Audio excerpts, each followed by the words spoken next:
Le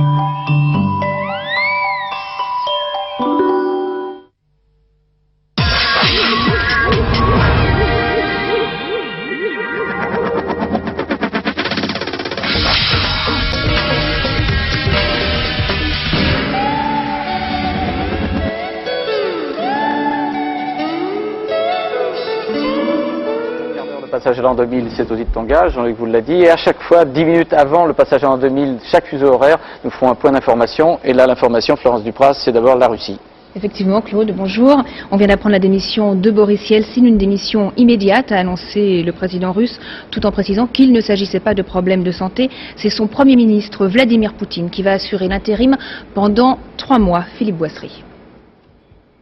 Je pars. C'est par ces simples mots que Boris Yeltsin a provoqué ce matin la surprise. Dans une allocution à la télévision, le président russe a donc annoncé son retrait anticipé, considérant que la Russie devait aborder le 21e siècle avec de nouveaux dirigeants politiques.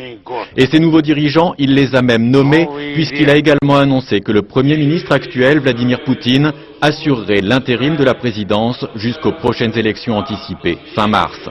C'est donc celui qui avait été nommé Premier ministre l'été dernier pour tenter d'enrayer la déroute électorale annoncée pour le clan Yeltsin, qui prend les rênes de la Russie après avoir remporté les élections législatives de décembre grâce à ses succès en Tchétchénie. Boris Yeltsin s'en va donc à 68 ans après quelques 8 années d'un pouvoir chaotique. Voilà, les élections, c'est le 26 mars, je crois, prochain. Hein. Absolument. Donc on va voir avec Thierry Tuillier comment interpréter cette démission. Thierry ? Florence et Claude, effectivement, si j'ose dire, cette démission surprise intervient au bon moment, d'une certaine manière, puisque elle intervient après les élections législatives, gagnées largement haut de la main par Vladimir Poutine, qui faisait depuis lors figure de successeur de dauphin désigné de Boris Yeltsin. Et puis aussi, les nouvelles de Tchétchénie ne sont pas si bonnes que ça. On sait que les Russes piétinent dans Grozny, piétinent dans le sud de la Tchétchénie, et Vladimir Poutine a besoin d'une victoire rapide, et cette victoire rapide ne semble pas précisément se dessiner. Alors peut-être que Boris Yeltsin a voulu bousculer les échéances en quelque sorte, afin de permettre à Vladimir Poutine d'être élu dans les meilleures conditions possibles, parce que en juin 2000, tout ça peut-être se serait produit trop tard. Quand c'est irrévérencieux, on peut aussi penser que son état de santé et son penchant pour la bouteille l'a peut-être incité à quitter plus tôt que prévu le pouvoir. C'est ça parce qu'il démissionne le 31 décembre. Voilà, ça doit être ça. Florence ? Alors, autre nouvelle de l'étranger, avec un espoir de dénouement à Kandahar pour les 160 otages de l'avion d'Indian Airlines. L'Inde a accepté d'échanger 3 militants islamistes incarcérés contre les 160 otages. Et puis nous partons maintenant à la découverte du royaume des Tonga. C'est un archipel, oui, composé de 170 îles perdues au milieu du Pacifique Sud, comme vous le voyez. Moins 12 minutes. Vous les avez comptés, les 170 ? Non, pas vraiment. Il y en a une trentaine d'habités seulement. Dans quelques minutes, les îles Tonga seront les premières à entrer dans les années 2000. Et le roi des Tonga a en effet grillé tout le monde, et notamment les îles Fidji, en décidant de passer à l'heure d'été. Bah oui, il a avancé les pendules d'une heure. Mais en fait, dans les îles, la population ne s'en soucie guère. Reportage Antoine Cormery, Bernard Ronflet. Des dizaines de montres au clou, sagement alignées en attendant qu'on vienne les rechercher. Certaines sont là depuis plus d'1 an, et ce réparateur en horlogerie, venu de Shanghai pour ouvrir boutique dans la capitale des Tonga, se lamente de la désaffection des habitants pour son petit commerce. Selon moi, je suppose que si les clients ne viennent pas rechercher leur montre, c'est qu'ils sont pauvres, mais aussi qu'ils n'ont pas vraiment besoin de montre pour regarder l'heure. Je suppose qu'ils préfèrent dépenser leur argent pour la nourriture, des choses comme ça, des robes, des chaussures. Consulter leur montre n'est pas important. Intrigués par une telle désaffection pour la mesure du temps qui passe, nous sommes partis mener l'enquête au cœur de l'île. C'est là que nous avons rencontré ces 2 femmes occupées à décorer des tapas, ces grandes nappes traditionnelles en fibres naturelles. Et visiblement, ce ne sont pas des clientes de l'horloger du centre-ville.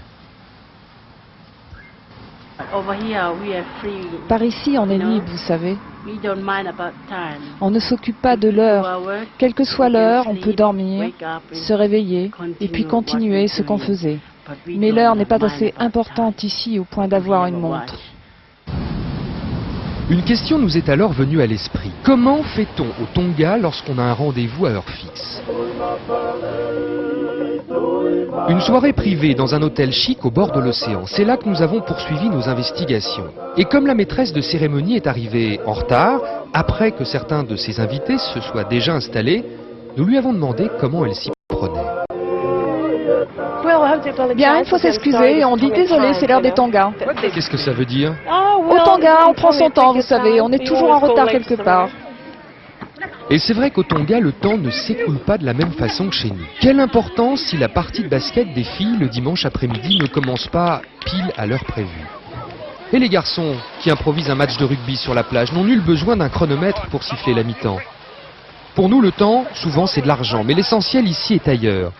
Leonard Noot est estonien. Voilà 20 ans que cet ancien capitaine de paquebot est venu jeter l'ancre ici. L'être humain est plus important que l'argent. L'amitié est plus importante au Tonga que l'argent. Et la famille, elle reste toujours ensemble et c'est ce qu'il y a de plus important. Et voilà bien le paradoxe. C'est dans ce royaume où l'on prend son temps pour la famille et pour les amis qu'on a livré la plus âpre des batailles contre la montre pour être les premiers à passer en l'an 2000. Pour attirer les touristes, les Tonga n'ont pas hésité à adopter pour la première fois de leur histoire l'heure d'été, passant ainsi à GMT-14 et coiffant sur le fil les Fidji et la Nouvelle-Zélande. Et voilà peut-être matière à espérer pour l'horloger chinois, car insensiblement, les Tonga basculent dans la modernité. Il y avait 200 véhicules sur l'île il y a 5 ans, et depuis que les Japonais ont construit des routes pour vendre leurs voitures, il y a des embouteillages. Et le temps pour certains ne passe plus tout à fait comme avant. Maintenant que nous approchons du nouveau millénaire, c'est très important d'être à l'heure. Pour tout ce que nous faisons, il faut le faire à l'heure. Cela dit, nouveau millénaire ou pas, on fargnonne encore comme au siècle passé pour le pique-nique dominical, au menu des oursins et du maïs bouilli. Et pendant que les enfants pataugent dans une eau à 25 degrés, on en a vu qui pour rien au monde n'auraient renoncé à l'heure sacrée, celle-là, de la sieste. Comme par hasard, l'an 2000 n'est pas tombé au Groenland, dans un pays où... On va remercier Florence, on retrouvera donc dans une heure, et puis on va tout de suite au Tonga pour le premier passage de l'an 2000. Dans 7 minutes, dans un peu plus de 7 minutes maintenant, Antoine, Gérard, à vous, en direct. Oui Jean-Luc, dans 7 minutes, alors c'est vrai qu'on est un petit peu décalé, nous. Merci. Comment Jean-Luc? Non, je disais très bien, Gérard, allez-y, on s'attend à vous voir en pleine métamorphose. Vous êtes en direct. Ouais, presque. Je vais me transformer déjà en commissaire Bourrel parce qu'on va vivre ensemble les 5 dernières minutes avec un suspense décalé, je vous le disais, parce que c'est vrai qu'on est sous un petit paradis terrestre ici dans les îles Tonga. 172 îles exactement. Il y en avait 171. Il y a une île volcanique qui est sortie à 20 km d'ici au mois de février. 172 îles, petit paradis.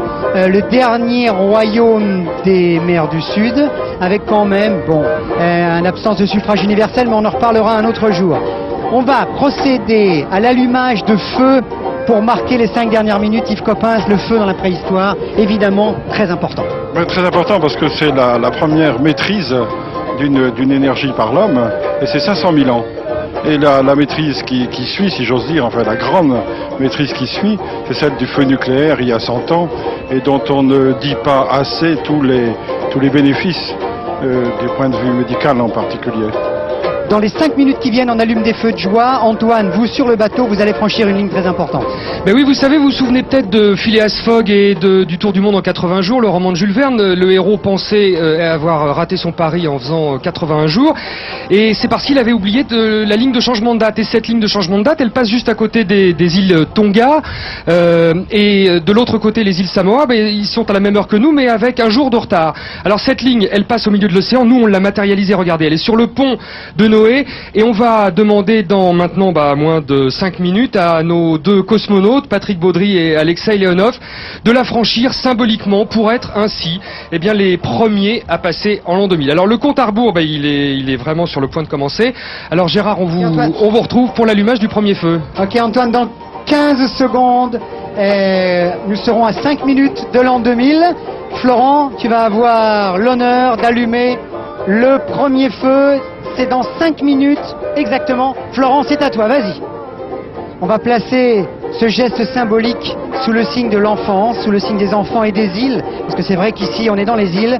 Voilà, le premier feu de joie, C'est dans 5 minutes, l'an 2000, on avance. Allez Tatiana, Yves Copin, zoom, suivez, Quentin, on avance. Ok, tiens, on va penser à une autre île. On va penser à la Corse en disant Pace et Chaloute, Antoine. Baudry, ce genre de compte à rebours, c'est pas le même genre d'émotion, j'imagine, que quand on est sanglé dans la navette spatiale. Hein. Oui, c'est vrai que des comptes à rebours, j'ai eu la chance, entre guillemets, d'en subir 13, d'en vivre 13 avant de partir dans l'espace. Donc pour moi, c'est un souvenir très particulier. Mais ce compte à rebours que nous vivons aujourd'hui, on en connaît déjà l'issue. Dans 4 minutes, on sera en l'an 2000. Et c'est quelque chose quand même de plus agréable, cette certitude. Alors on retrouve Gérard sur sa plage qui progresse vers le 4e feu, c'est ça Gérard? Oui. 4 minutes. Florent, attention. 6, 5, 4, 3, Florent, ok, on y va. L'an 2000, dans 4 minutes pour nous ici aux îles Tonga. Bravo Florent. Et c'est vrai, je vous le disais tout à l'heure qu'on est un petit peu décalé évidemment parce que ici, l'ennemi au Tonga, le plus grand des ennemis, c'est le cyclone. Et c'est vrai qu'en fait le cyclone, il a frappé la France, il a frappé la métropole. Antoine. Alexei Leonov, l'an 2000, quand vous étiez jeune, c'est quelque chose qui a marqué votre imagination?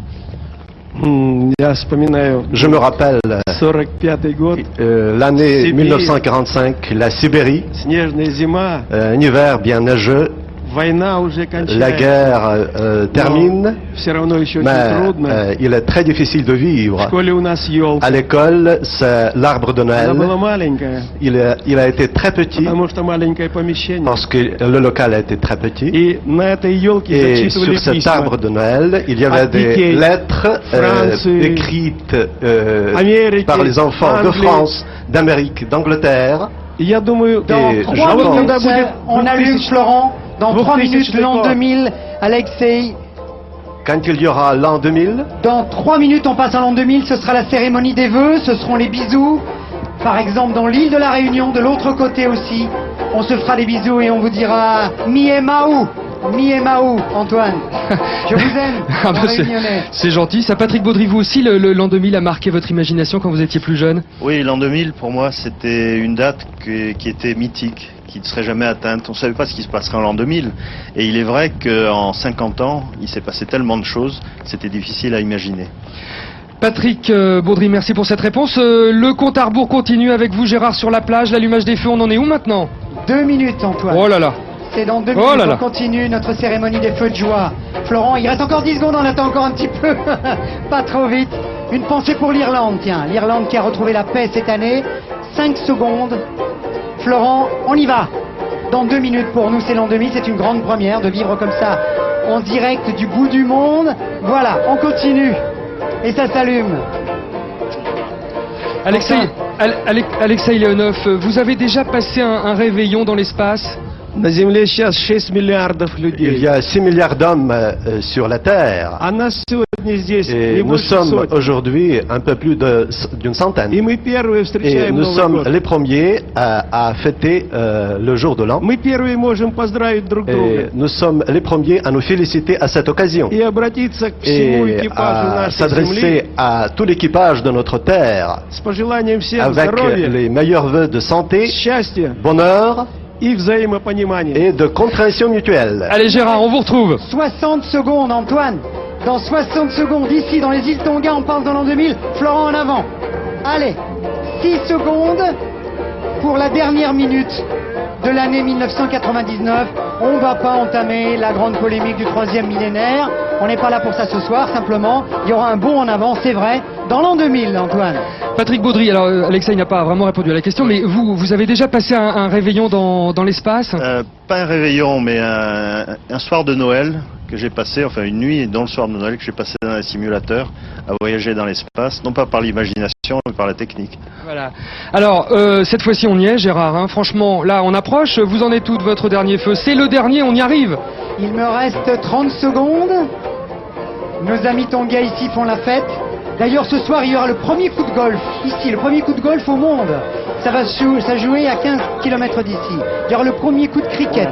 Le premier surf sur une vague, c'est dans 15 secondes, on passe dans l'an 2000. C'est beau, non? Oui, c'est super. Donc l'an 2000, c'est quelque chose d'expressif, en fait. On passe dans le 18e millénaire, donc c'est quelque chose d'important pour... Allez, on y va, c'est maintenant. Nous sommes en l'an 2000. Bonne année. Bonne année. Oh là là, regarde.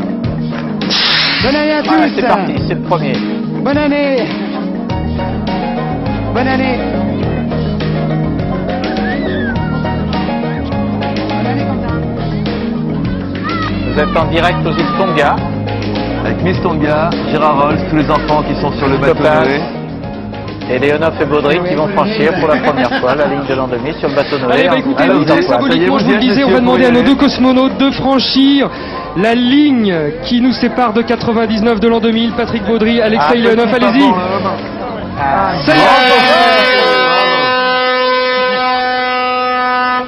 Voilà le commandant qui fait jouer la sirène de Noé.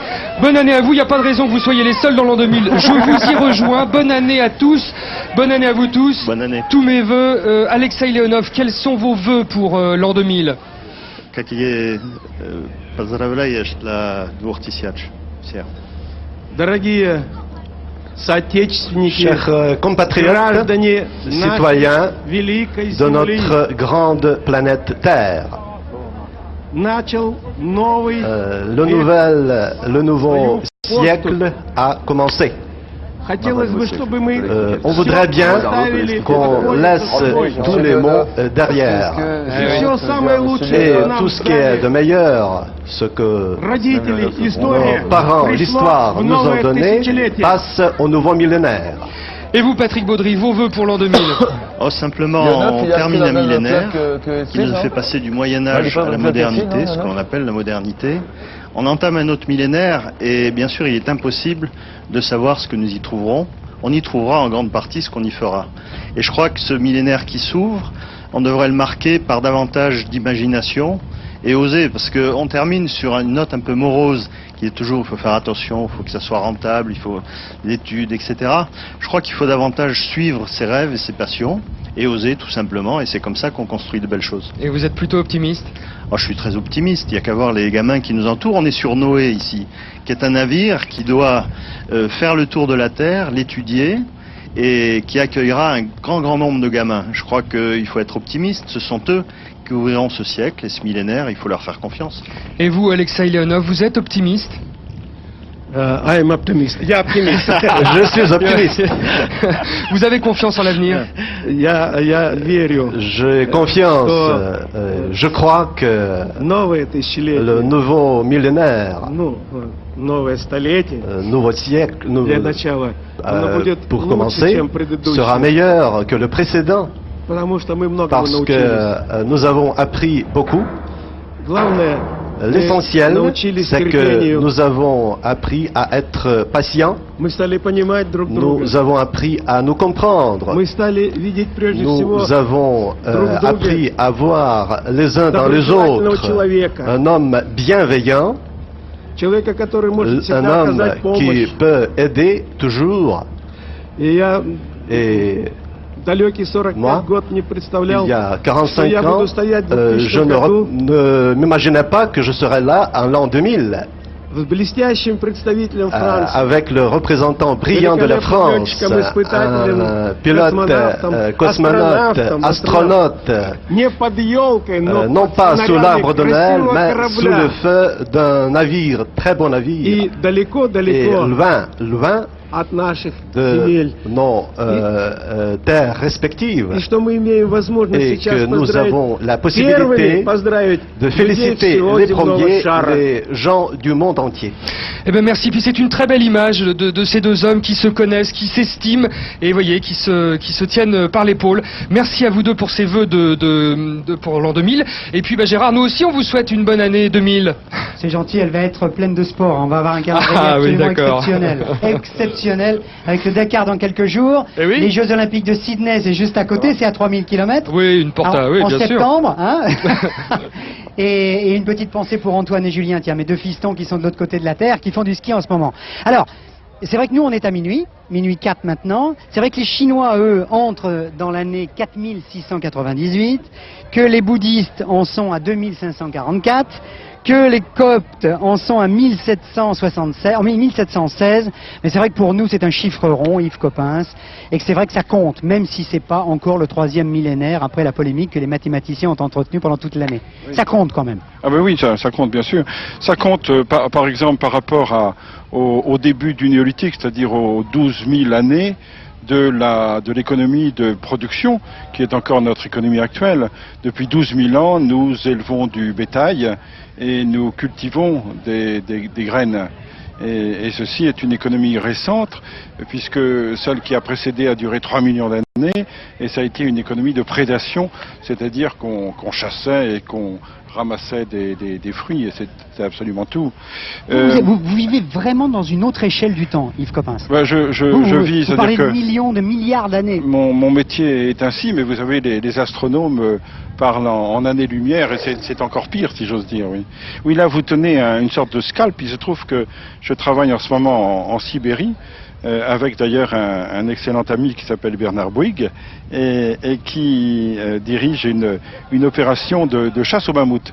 Alors il se trouve que les mammouths, eux, ont une vingtaine de milliers d'années, en tout cas celui-là. Vous voulez dire que ça c'est un morceau de mammouth? Voilà. Vous nous avez apporté un morceau de mammouth. Le scalp que j'ai là sous les yeux, c'est pour relativiser un petit peu ces 2 millénaires que l'on fête. C'est du poil d'un mammouth conservé dans le permafrost, c'est-à-dire dans le terrain gelé depuis 20 000 ans, mais 20 000 ans pour lui, ma foi, c'est déjà mesurable par rapport aux 2 millénaires de l'ère chrétienne. Ma foi, 2000, 20 000, c'est à peu près honnête. Encore une fois, à 3 millions d'années pour l'origine de l'homme, là on est perdu dans les millions d'années, et 1 millénaire de plus, ça ne compte guère. Si on fait une synthèse pour tous les enfants qui sont avec nous ce soir, ça veut dire quoi? La formation de la Terre, c'est 15 milliards d'années. Ça veut dire que la limite de nos connaissances, ce que l'on appelle le Big Bang, c'est 15 milliards d'années. Et l'apparition de la Terre, la formation du système solaire, Tassiana, et de la Terre, c'est 4 milliards 600 millions d'années. L'apparition de la vie, c'est 4 milliards d'années, et l'apparition de l'homme, l'émergence de l'homme, c'est 3 millions d'années. 3 millions d'années. Jean-Luc, oui. Et en fait, il n'y a aucune certitude. Ah, tout de même, j'ai parlé de la radioactivité tout à l'heure, du feu nucléaire, et cette radioactivité, elle permet des datations, et ces datations sont tout à fait fiables. D'accord. Puisqu'il y a une chose, en tout cas, qui est tout à fait certaine, c'est que la désintégration des éléments instables n'a pas changé de vitesse depuis 15 milliards d'années. Claude, Jean-Luc, oui, je suis impatient. Bonne année à vous d'abord, bonne année. Ça, 15 milliards d'années, merci. Ouais. Vous n'avez pas muté? Vous vous sentez comment, vous qui êtes à l'homme du futur, déjà dans l'an 2000, Gérard? Ça fait quoi? Je me sens dans un coin de paradis d'abord, entouré par des enfants absolument charmants qui ont les yeux ébahis devant Yves Coppens. Moi aussi, je suis bluffé par Yves Coppens, parce que on rentre dans l'an 2000 là, au moment où lui nous fait comprendre comment on a vécu au cours des 15 milliards, enfin des 10 milliards et des millions d'années qui viennent de précéder. Moi, j'avoue que je suis bluffé. Ça n'empêche que vos petits invités représentent véritablement le millénaire dans lequel on rentre, et c'est bien agréable de les avoir ainsi. Une question, Jean-Luc, Claude, pour Antoine Cormeret ou Alexeyev. Voilà, dire quand même que c'est impressionnant de voir le premier passage de l'an 2000 sur la planète. Nous, il est encore 11h du matin, je ne sais pas si on peut voir la tour Eiffel, avant de retrouver nos amis sur le bateau Noé. On doit être à J-12h à peu près. On est à J-13h, 13h très précisément. Voilà l'image, et puis on retrouve sur le bateau Noé, Jean-Luc. Antoine Cormeret, donc, et les Patrick deux cosmonautes, M. Leonov. Dans un instant, peut-être faire un clin d'œil quand même au gros malin du millénaire qui s'appelle Tofa Ao Tupo 4, qui est donc le roi des Tonga. 146 îles, à peu près une centaine de milliers d'habitants. Le voilà, le roi des Tonga, directeur donc du marketing de son île, qui en a fait donc. Bienvenue en Tonga. Alors je dis Malo et Lelei, voilà. Et je salue donc Malo Tofa et Ao Tupo 4. Malo et Lelei. Il est avec vous? Malo et Lelei, il est avec vous? Alors on connaît le nom de son père, mais on sait que son fils aîné ne sera pas roi, puisque son fils est marié dans son dos. Les images que l'on voit en ce moment, c'est des images de l'île de Kiribati, où on est en train de faire la fête pour ce passage au Tonga. Voilà, on voit ces images en ce moment de festivités avec des signes très particuliers, sans soute. que pourra décrypter facilement Jean-Luc Delarue, puisque c'est un spécialiste du Tonga. Tout à fait. Le Tonga où on fabrique les tongs, comme chacun sait. Antoine, si vous pouvez nous en rapporter d'ailleurs. À vous l'antenne. Non, on fabrique pas du tout des tongs ici, on fabrique des tapas, des très belles nappes, mais ça on vous en ramènera Jean-Luc, c'est promis. Alexei Leonov, en vous présentant, je disais que vous étiez un pionnier de la conquête spatiale. Je voudrais qu'on regarde avec vous les images de cette formidable aventure que vous avez vécue. C'était en 1965, je voudrais que vous nous commentiez ces images. On a perdu l'image.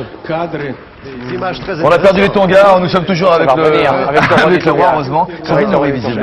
Donc c'est lui qui a, par décret spécial, Jean-Luc, décidé que son pays passerait effectivement le premier à l'an 2000. Et voilà, et donc le président des Fidji s'est retrouvé un petit peu pendant que nous sommes à J-13h, ça y est, ils sont déjà dans l'an 2000. Ensuite, on va se retrouver. Voilà, on va retrouver l'image. Alors ça, c'est l'image du premier. Alors regardez cette image, ça c'est le moment où vous avez failli finalement y laisser votre peau. Hein. Le film a été fait par deux caméras, caméra cinéma, et voilà, je ne sais pas ce que je dois faire. Je me suis repoussé et voilà, je vole. Et avec la main droite, j'ai commencé à chercher le manipulateur. Alors, Patrick Baudry, peut-être traduire, vous avez failli laisser votre peau dans cette mission-là.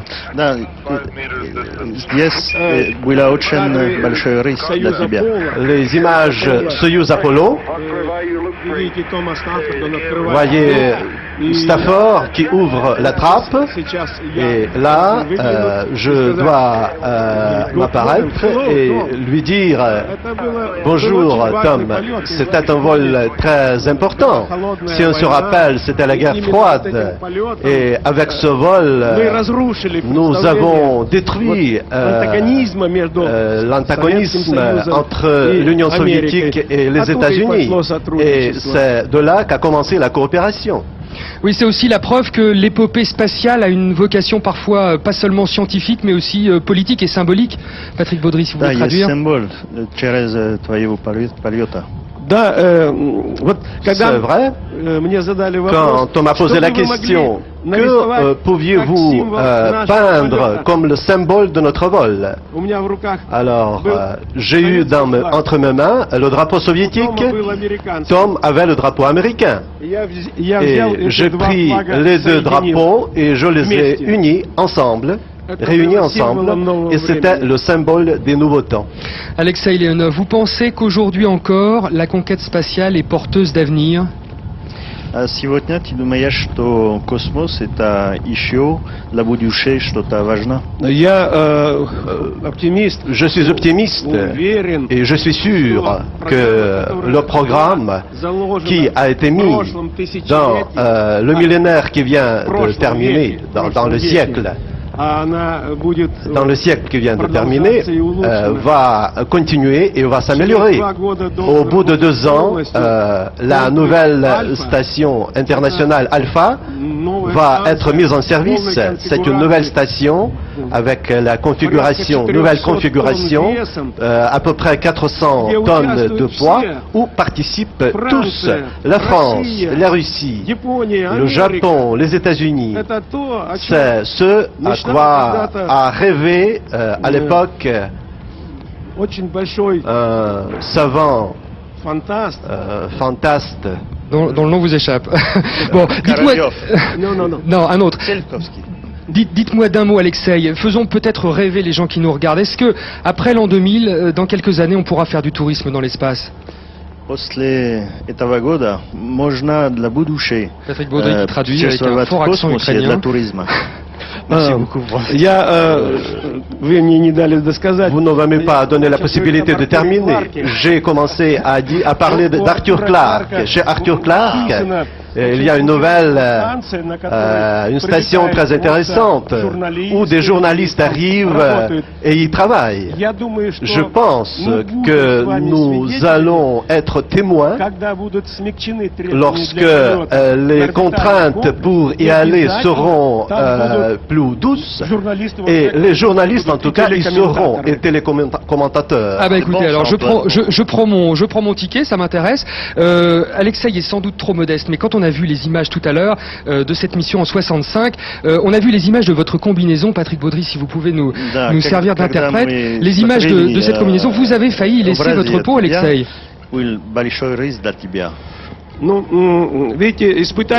Voyez-vous, le vol d'essai, c'est toujours un vol d'essai avec tous les risques. Personne avant moi ne l'a fait. Et j'étais prêt à toutes les surprises désagréables possibles. Comme disait Korolev, si tu connais 3000 situations accidentelles, alors en vol, ce sera 3000 premières situations. Et c'était vraiment comme ça. Parce que sur la Terre, il n'était pas possible de vérifier ce qu'on pourrait attendre. Et ce qui était arrivé, ceci devait arriver. C'était très dangereux, mais pas mortel. Bon, effectivement, et on est très heureux que vous soyez avec nous. Alors on quitte ce grand pionnier de l'espace et on retourne sur la plage avec vous, Gérard. Oui, Antoine, et pour faire plaisir à Jean-Luc Delarue, on va donc dire qu'il y a 172 îles au Tonga. Et surtout que je vais lui rapporter ça, parce que ça c'est pratiquement unique. Ça s'est vendu depuis quelques jours ici. C'est le CD du roi du Tonga. Vous voyez qu'il a pensé à tout. Il a fait un message et en plus il a joué de la guitare sur les chœurs ici pour ce qu'on appelle le Millennium. Tonga était tellement fier d'être les premiers à passer dans l'an 2000 que même le roi il a fait quelques accords de guitare. Je vais le rapporter. Jean-Luc, c'est pour vous. Yves Coppens, je vous l'offre pas tout de suite. Mais on va reparler de Lucie dans quelques secondes. Lucie, c'est ce squelette que vous avez découvert en Éthiopie, je crois, en 1974, oui, et qui vous a permis de faire un bond en avant pour bien comprendre l'évolution de l'homme. Oui, je voudrais revenir un tout petit peu au CD. Le succès est tel que j'ai essayé de l'avoir ce matin. Justement, je ne l'ai pas eu, il était épuisé. C'est extraordinaire, hein, épuisé par le roi, le CD. Alors, si vous m'offrez celui-là, je suis très content. Alors, Lucie, c'est en effet un petit squelette. C'est un petit squelette qui est un squelette d'une préhumaine, pas encore un homme, hein, pas encore une humaine, mais une préhumaine, d'environ d'un petit personnage qui faisait 1 mètre à 1,10 m de haut. C'est-à-dire que il se trouve que Quentin a 1,05 m en ce moment. Il a exactement la même taille qu'à Lucie. Il a la taille de Lucie. On se le garde dans quelques secondes. Vous allez sortir Lucie d'une belle boîte, vous allez la mettre sur la plage et on va justement mettre Quentin à côté et bien nous expliquer pourquoi la révélation de Lucie, lorsque vous l'avez découverte en 74, a été une révolution. Les Tonga ont été le rare peuple à ne jamais être colonisé dans les îles du Pacifique. Ce sont de très fiers guerriers. Les Français du rugby le savent, puisque l'été dernier, ils ont été battus ici en test match. Les guerriers du Tonga, les voici avec un ballet sur l'île d'Atata.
Voilà, on se retrouve sur Noé. Patrick Baudry, pareil, qui vous attendent pour la prochaine danse. Hein. Je suis prêt, hein, je suis toujours prêt. Vous êtes prêt, c'est formidable. Patrick Baudry, je voudrais qu'on revienne maintenant sur votre épopée à vous. Je le disais en vous présentant 1985, l'aventure de la navette spatiale américaine. On regarde tout de suite les images que nous propose Jean-Pierre Spiro. Le départ c'était Discovery, Patrick Baudry. Discovery, oui. C'est bien ça, donc les images vont arriver dans un instant. Voilà. Qu'est-ce qu'on ressent à ce moment-là? Eh bien, beaucoup de soulagement et un grand plaisir parce que c'était la 13e tentative, le 13e compte à rebours que j'avais vécu. Cette fois-ci, c'était le bon. Ah oui, donc vous êtes vraiment habitué, hein? Oui, je suis vraiment habitué au compte à rebours, c'est vrai. Et là, cette mission avait ceci de particulier. C'était une mission, bon, nous étions un équipage de 7. C'était le début des vols navettes, hein. C'était avant l'accident de Challenger. D'ailleurs, le dernier vol pratiquement avant cet accident. Et nous étions en fait le premier équipage réellement international. En ce sens qu'il y avait nos collègues américains, bien sûr, mais il y avait 2 autres nationalités, un français, donc, que vous voyez en ce moment. Et qui est à côté de nous. Et qui est à côté de nous. Et également le premier astronaute arabe, qui est le prince saoudien, Sultan bin Salman Al Saoud. Voilà. Et cette mission était une mission, j'allais dire, classique pour cette époque. C'était le tout début des vols navettes. Il y avait encore des lancements de satellites. Il n'y en a plus aujourd'hui pour de multiples raisons techniques et de danger. Mais c'était aussi une mission qui ouvrait une ère de coopération beaucoup plus internationale que ça avait été le cas jusqu'alors. Alors Yves Coppens cherche en fouillant le sol à répondre à la question fondamentale finalement que l'humanité se pose depuis le début. D'où venons-nous? Où allons-nous? Est-ce que vous pensez que la conquête spatiale peut apporter des réponses? Oui, pour moi la conquête spatiale s'inscrit dans cette question qui est fondamentale. Nous tous, membres de l'espèce humaine, qui voyageons sur notre vaisseau spatial, la planète Terre, à travers l'univers, eh bien la question que l'on se pose, grâce à notre capacité de curiosité, c'est qui sommes-nous et d'où venons-nous et où allons-nous? Et on représente une virgule dans l'espace du temps et encore moins dans ce qu'est la vie de l'espèce humaine sur notre planète. Mais à cette curiosité, on répondra en partie en allant toujours aussi loin que l'on pourra aller. C'est aussi une particularité de notre espèce d'être animée par ce désir de connaître ce qu'elle ne connaît pas encore. Alors vous parliez de curiosité, je vous propose de regarder ces images exceptionnelles prises de la station Mir. Il s'agit des îles Tonga, regardez, vue du ciel, les îles Tonga, donc cet archipel, Gérard le disait, de 172 îles, en rajoutant le petit volcan.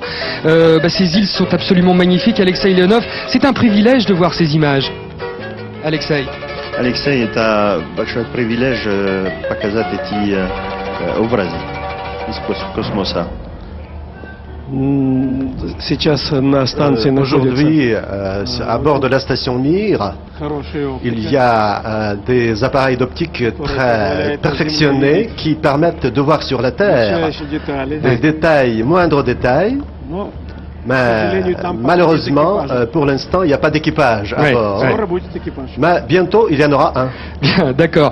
On retrouve, merci Alexei, on retrouve Gérard sur l'île d'Atata. Gérard? Oui, on est toujours en direct, Antoine, avec Yves Coppens, avec les enfants qui s'intéressent de plus en plus et qui posent plein de questions à Yves. Tiens, Quentin, moi je pose une question. Qui est, comment il s'appelle le petit squelette là? Comment il s'appelle? Lucie. Voilà, et bien gagné.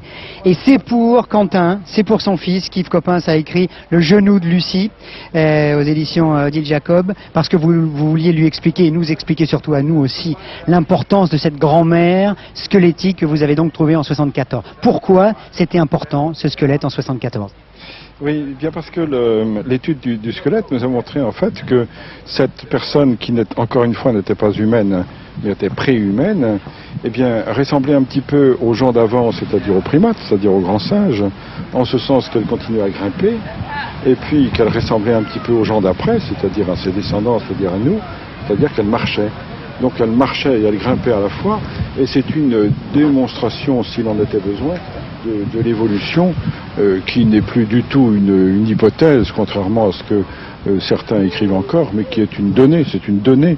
Il se trouve que depuis le début de la vie sur la Terre, depuis 4 milliards d'années, il n'y a eu qu'un seul immense arbre généalogique, on pourrait dire, de toutes les formes vivantes, formes aussi bien végétale qu'animale, et puis bien sûr humaine, et tout ce grand arbre représente une immense famille, c'est-à-dire que c'est intéressant pour la prise de conscience de l'environnement, c'est-à-dire que nous sommes cousins. J'écris ça pour le petit Quentin, je lui explique tous les jours qu'il est cousin des petites mouches qu'il voit voler autour de lui et qu'il ne faut pas les tuer, et puis des gros oiseaux qui lui passent au-dessus de la tête, et puis des petites herbes ou des palmes qu'il me montrait tout à l'heure, qui me disaient édenté. Les palmes lui apparaissaient comme ça. Alors vous l'avez appelé Lucie, ce squelette, en 1974, lorsque vous étiez en Éthiopie, là, parce que l'histoire dit que vous étiez en train d'écouter les Beatles.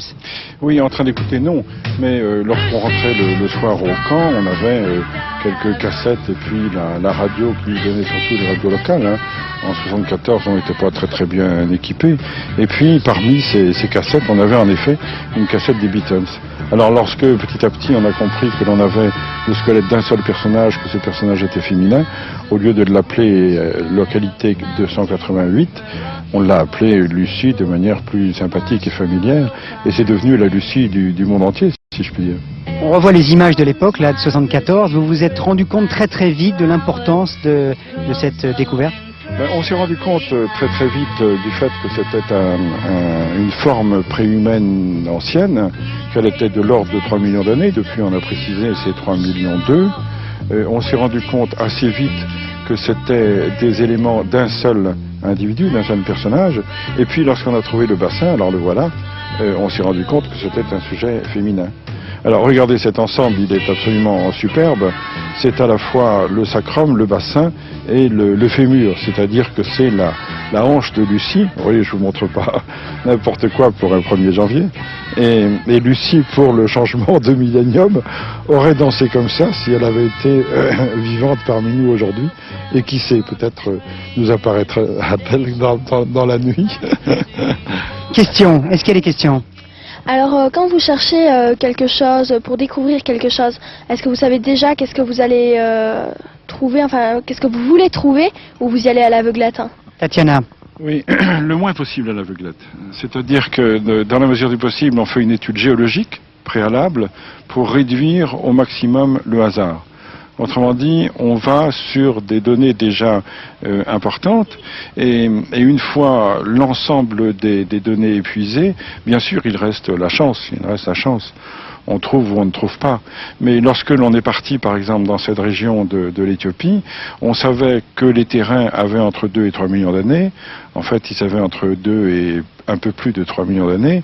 Et on savait donc à peu près ce que l'on avait trouvé, en particulier des restes de préhumains fossiles. Dans un article, je l'avais pressenti, prévu, mais ce n'est pas difficile. Enfin, on le savait tout à fait d'avance. Question de Florent. Vous le cherchiez dans les montagnes ou dans les plaines?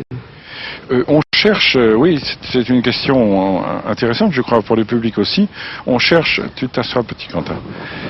On cherche dans les bassins sédimentaires. Pour que les ossements soient conservés, il faut qu'ils soient emballés, en quelque sorte. Et l'emballage sont les sédiments. Les sédiments, c'est du sable, de l'argile, du limon, des graviers. Donc on cherche des bassins, c'est vraiment des bassins, des bassines, qui contiennent les sédiments, lesquels sédiments ont pu envelopper les fossiles. Donc là aussi, c'est une préparation pour réduire le hasard. Lucie qui faisait donc 1 mètre, un peu plus, 25 kilos 30 kilos maximum? Oui, sûrement pas 30. Oui. Et aujourd'hui, c'est 1m70, 1m80 oui. Pour 70 kilos. Évolution énorme de la nature humaine. Ça va continuer, on va en reparler dans quelques secondes. Antoine. Oui, et puis comme on dit, des chercheurs qui cherchent, on en trouve, mais des chercheurs qui trouvent, on en cherche. Hein. Bon, depuis que nous sommes arrivés au Tonga, on a eu l'occasion à maintes reprises, pendant toute la semaine, d'entendre les gens chanter. Ici, les gens adorent chanter, y compris dans les bars, ensemble, en réunion, comme ça, ils chantent des chansons, aussi bien de Noël que des chansons d'amour. Alors moi, ce que je vous propose d'écouter, c'est la chorale des habitants de l'île d'Atata. Et vous savez que les Tongas sont une royauté, on l'a dit. Alors, la chanson qu'ils vont interpréter, c'est une chanson en l'honneur de leur suzerain. Je vous propose d'écouter ces chants tongiens. Ils sont à l'avant du bateau, on les regarde.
Voilà pour cette chorale, bravo pour cette chorale des Il Salue, merci à vous pour cette chorale des villageois d'Atata, de l'île d'Atata, au large de laquelle nous sommes ancrés. Patrick Baudry, ça vous a plu?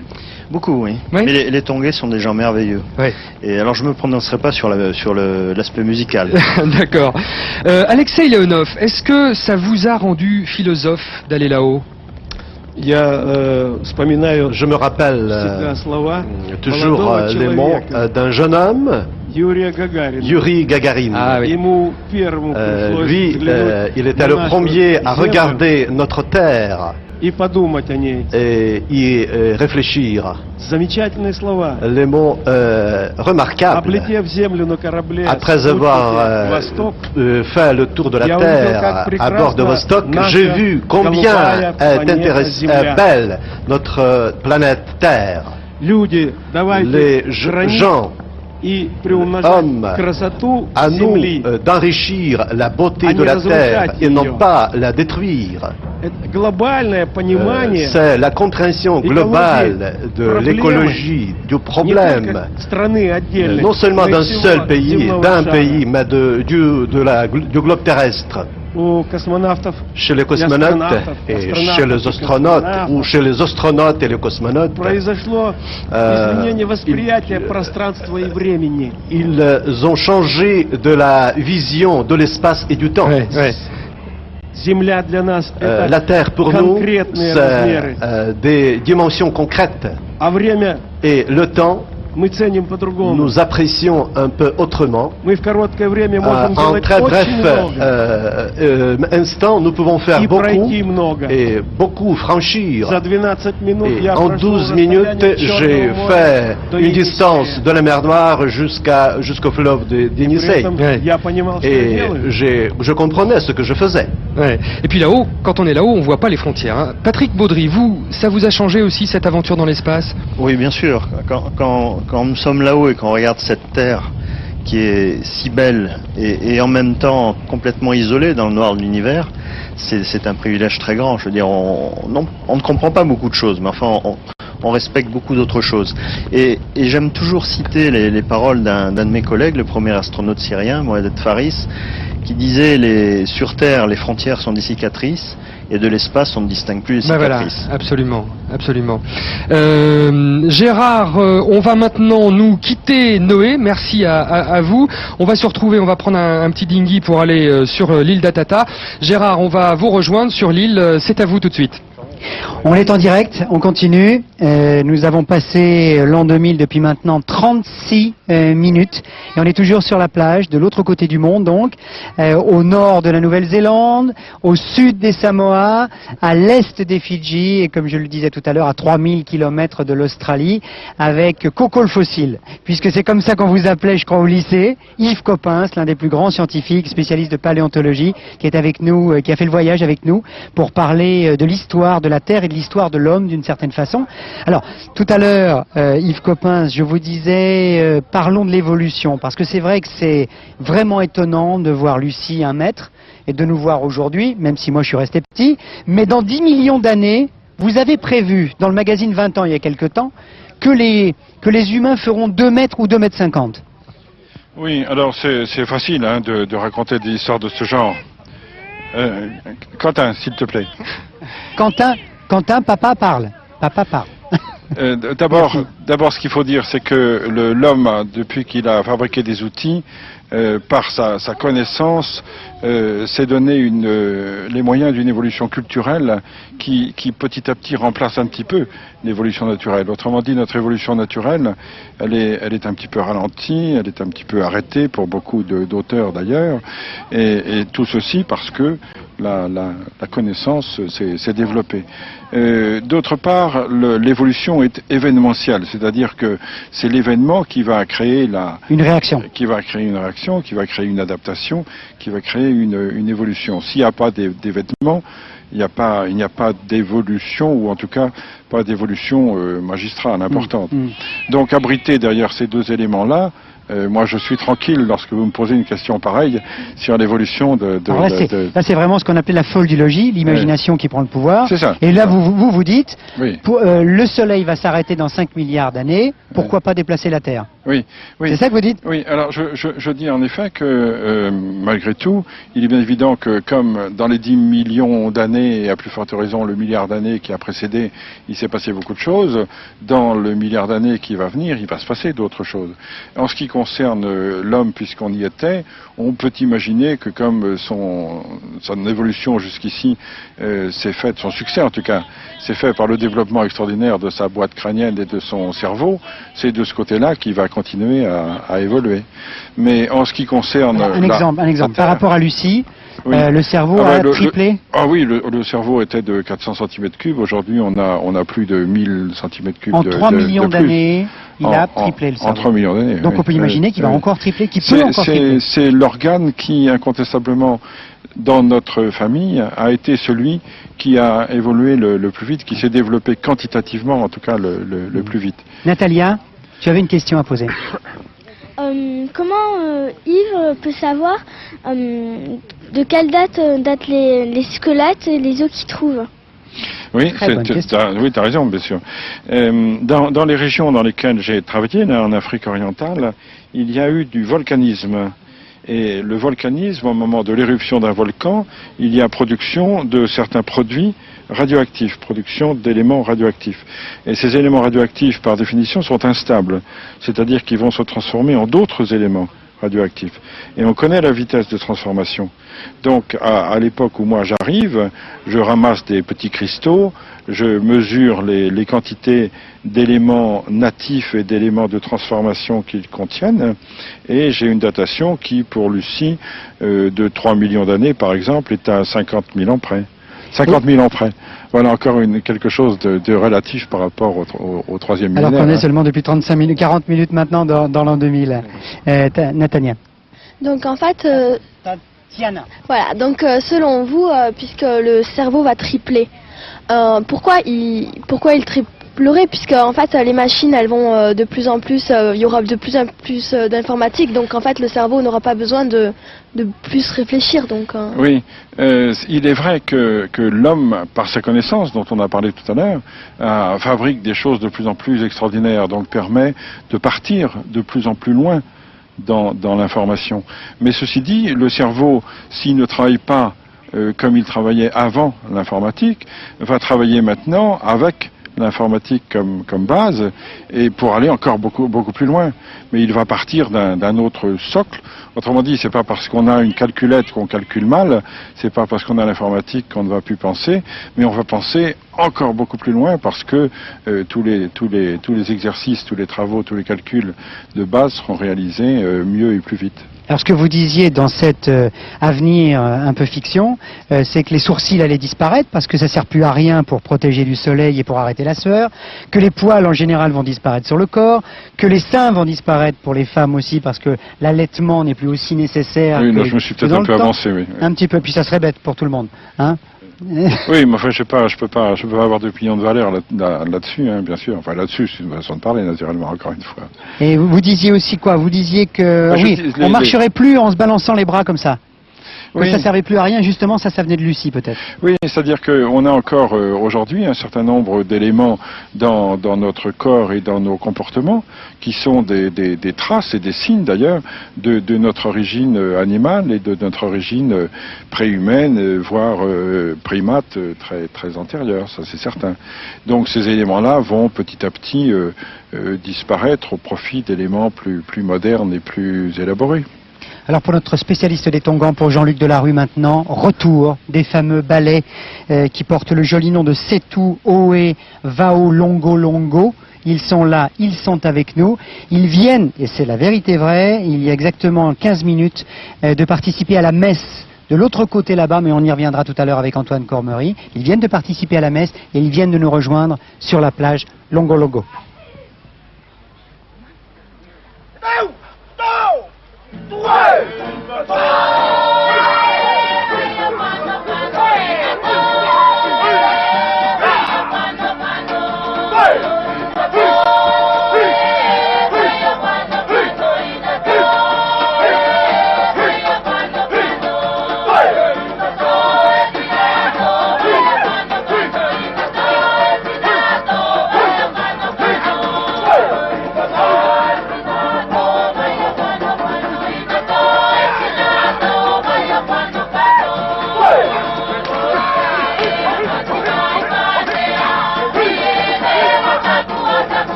C'est beau, hein. Bien aimé le ballet des femmes tout à l'heure aussi. Il a changé Gérard, hein, quand même. Hein. Oui, un petit peu. Nous allons maintenant quitter les Tonga qui viennent de passer à l'an 2000, Jean-Luc. C'est ça, il y a un peu plus de 3/4 d'heure maintenant. On retrouvera demain pour le lever du soleil au Tonga Gérard Roll, Jean-Pierre Spiro, Antoine Cormery et tous nos invités. Merci au Tonga, grâce à eux nous avons vécu le premier passage de l'an 2000. C'est le principe de cette très longue émission que nous avons le privilège de vous présenter ici sur France 2 et aussi sur TV5, puisque nous passerons pendant 25 heures en revue tout le monde entier, partout où l'an 2000 va arriver, fuseau horaire après fuseau horaire. 25 fois minuit, dans un instant, dans un quart d'heure maintenant, nous passerons à minuit en Nouvelle-Zélande. Sont prévues pas mal de festivités, un feu d'artifice, une simulation d'éruption de volcans. Si les extraterrestres arrivent à ce moment-là, il va se dire qu'on est vraiment extravagant et assez bruyant. Et ensuite, nous partirons pour l'Antarctique, le point le plus sud de la planète où le soleil va se lever pour la première fois sur l'an 2000. Ce sera juste après ça. Dans quelques instants, le flash.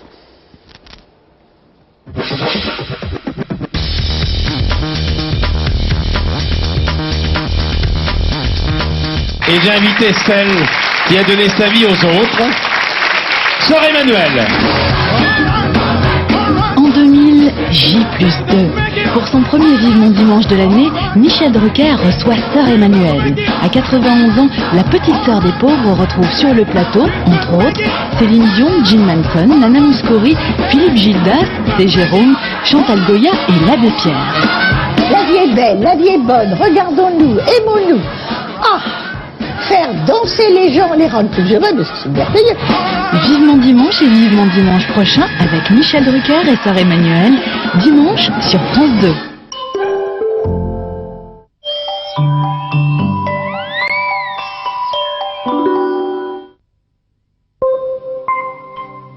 Transparence, éclat, beauté. La nouvelle bouteille Vichy Célestin reflète tous les bienfaits qu'elle contient. Vichy Célestin, le teint célestin.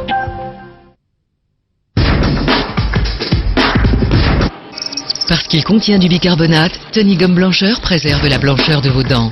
Nouveau chewing-gum Tony Gomme Blancheur. Avec les locales de Radio France, voici Musique Zucker, les plus grands airs d'opéra.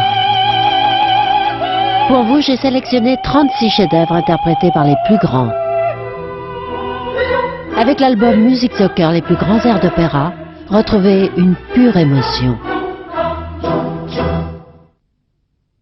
Pour le président bébé, comprendre les uns et les autres, développer son sens du contact, découvrir que de l'obscurité jaillit la lumière, vérifier ce qui marche et ne marche pas, faire tenir des idées rondes dans des concepts carrés sont des découvertes capitales comme celle du goût.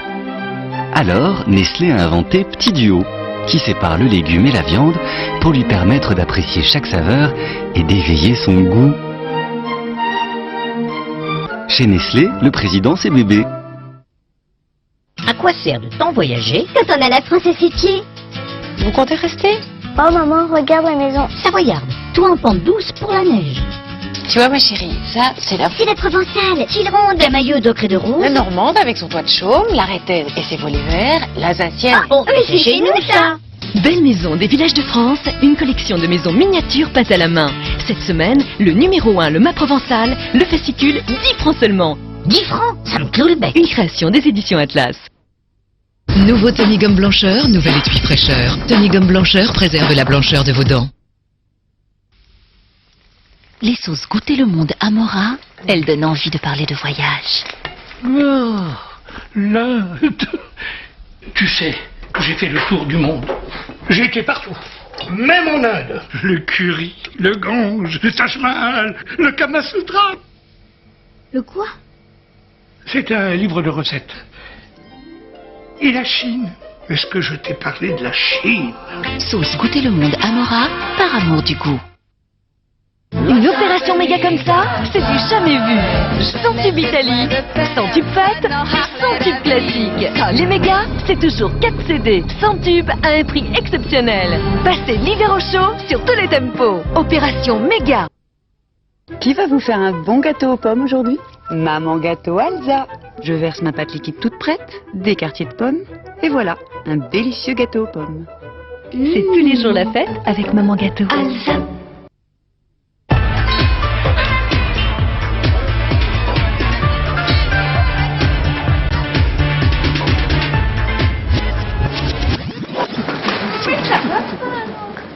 Bonne année.